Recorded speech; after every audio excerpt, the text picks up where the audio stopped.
लाभ और हानि का। तो एक हम क्वेश्चन लेके आए हैं। ये क्वेश्चन है, एक व्यक्ति ने अपने गाड़ी 35% लाभ पर 15,000 रुपये में बेचा।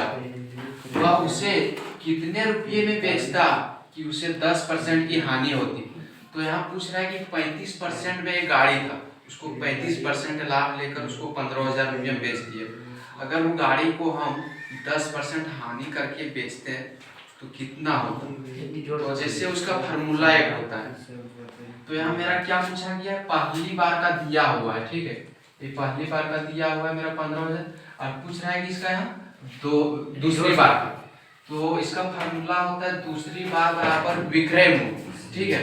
मतलब दूसरी बार का विक्रय मूल्य बराबर ये होता है कि मतलब दूसरी बार में कितना रुपये में बेचा गया उसी को बोला गया है विक्रय मूल्य। जो सामान खरीदता है उसको बोलता है क्रय मूल्य, और जो सामान को बेचता है उसको बोलता है विक्रय मूल्य। तो उसका फार्मूला है पहली बार का विक्रय मूल्य इंटू 100 प्लस माइनस दूसरा परसेंट। तो आप लोग यहाँ कंफ्यूज होंगे, प्लस माइनस दोनों क्यों दे दिए।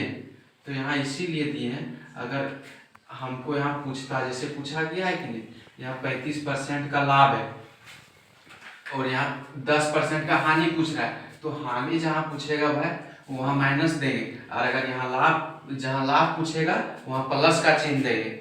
और ये दूसरा परसेंट का मतलब ये है, इसको बोलते हैं दूसरा परसेंट, ये दूसरा बार में पूछा गया, और इसको बोलते हैं पहला परसेंट।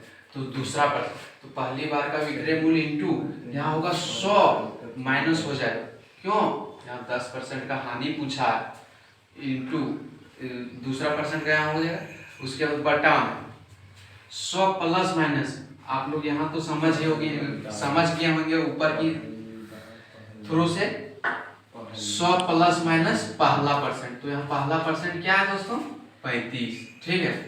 तो 35% का लाभ पूछ रहा है, तो लाभ का पूछ रहा है तो हम प्लस देंगे, क्यों, क्योंकि मेरा यहाँ लाभ का पूछा है। अगर हानि का पूछता तो माइनस का देते, जैसे यहाँ हानि का पूछा था तो यहाँ माइनस। तो हम आते हैं क्वेश्चन पर। तो कितना है, पहली बार का विक्रय मूल्य है यहाँ 15,000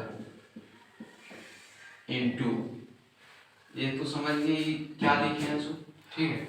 उसके बाद 100, ये 100 है, तो यहाँ पूछा है दूसरी बार का, दूसरी बार यहाँ क्या है 10, तो यहाँ कर देंगे माइनस 10%। कोई भी परसेंट निकालते हैं 100 पर ही निकालते हैं। 100 से ज्यादा होता है ना तो ही कम होता है, चाहे वो कितना बड़ा डिजिट हो। इसको आप बटा में लिखेंगे 100। अब यहाँ आप लोग कंफ्यूज में होंगे कि प्लस देंगे या माइनस देंगे। यहाँ प्लस देंगे, क्यों, क्योंकि यहाँ पहला का पूछा है, पहला में क्या है लाभ है, तो लाभ का मतलब प्लस, तो इसको हम यहाँ 35 कर देंगे। उसके बाद यहाँ आइएगा 15,000 इंटू 100 में अगर 10 घटाएंगे तो 90 होता है। 100 प्लस 35 करेंगे तो 135 होता है। अब इसको हम काट सकते हैं, कट रहा है तो क्यों नहीं काटेंगे, इतना बड़ा क्यों गुना करेंगे हम और भागा करेंगे। तो इसको हम 45 से अगर काटते हैं तो 45 बार में 45 को 3 बार में काटेंगे तो 135 आ जाता है। तो इसको हम 3 से काट सकते हैं, और इसको 45 दूनी 90, ठीक है। उसके बाद ये है 15,000 में, तो लगता है यहाँ कट जाएगा मेरा 5,000 से, तो हम ये 3 से इसको हम 5,000 में काट देंगे, ठीक है। अब इसको हम 5,000 गुना 2 बराबर 10,000 लिख सकते हैं। इसका ये आंसर हो जाएगा। अगर कहीं दिक्कत होगा तो लाइक कीजिए, कमेंट कीजिए।